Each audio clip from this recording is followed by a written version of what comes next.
మీకు తెలుసా, సమ్మక్క సారలమ్మ తల్లుల జాతర గద్దెల ప్రాంగణ అభివృద్ధిలో భాగంగా తూర్పు ఈశాన్యం ఆర్చ్ సమ్మక్క తల్లి ఆర్చిగా తీసుకోవడం జరిగింది. దీని నుండే గుడిలోకి భక్తుల ప్రవేశం ఉంటుంది. ఇందులో ఎడమవైపు పిల్లర్ సమ్మక్క తల్లి యొక్క వంశం గురించి తెలుపుతుంది. మొదటి బొమ్మ 5 పలకలు ఉంటాయి.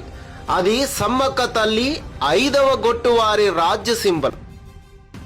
రెండవది, పూర్వకాలంలో కోయలు ఏ వంశం చెందిన వారు, ఏ గొట్టు, గోత్రం అని గుర్తుపట్టడం కోసం నుదిటి బొట్టు పెట్టుకునే వారి త్రిశూలం పోలిన ఈ గుర్తు సమ్మక్క తల్లి వంశం నుదిటి బొట్టు. మూడవ సింబల్ 5 నిలువు గీతలు. సమ్మక్క తల్లి 5వ గొట్టు వంశమని తెలుపుతుంది. 4వ సింబల్ నక్షత్రం గుర్తు. సమ్మక్క తల్లి నక్షత్ర రూపంలో ఉంటుంది ఆకాశంలో అని భావిస్తారు కోయలు. స్వస్తిక్ అనేది సిద్ధపోయిన వారు పూజ విధానంలో ఉపయోగించే అతి ముఖ్యమైన సింబల్. దీనిని కుంకుమతో వేస్తారు. దాని అర్థం భూమి తన చుట్టూ తాను కుడి నుండి ఎడమకు తిరుగుతుంది. 9 గ్రహాలు కూడా కుడి నుండి ఎడమకు తిరుగుతాయి. సముద్రంలో గాని నీటిలో గాని సుడిగుండం కుడి నుండి ఎడమకు తిరుగుతుంది. సుడిగాలి కుడి నుండి ఎడమకు తిరుగుతుంది.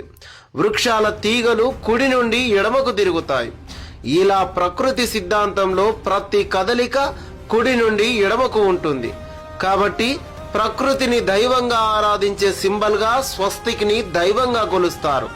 ఇది బయటి సమాజం ఎడమ నుండి కుడికి వాడే సాధారణ స్వస్తిక్ కాదు. కింద ఇది ఆదివాసీల ఆలయ ప్రాంగణం అనేలా అడవి దున్న కొమ్ములు, నెమలికలతో కోయ నృత్యం వేస్తున్న సందర్భం. ఇలా ప్రతి పిల్లర్కి ఒక చరిత్ర ఉంది. తెలంగాణ ప్రభుత్వం మేడారం మందిర నిర్మాణాన్ని ఎంతో ప్రతిష్టాత్మకంగా నిర్మిస్తుంది. దేశ చరిత్రలో ఈ ఆలయ నిర్మాణం గొప్ప కట్టడంగా నిలిచిపోనుంది.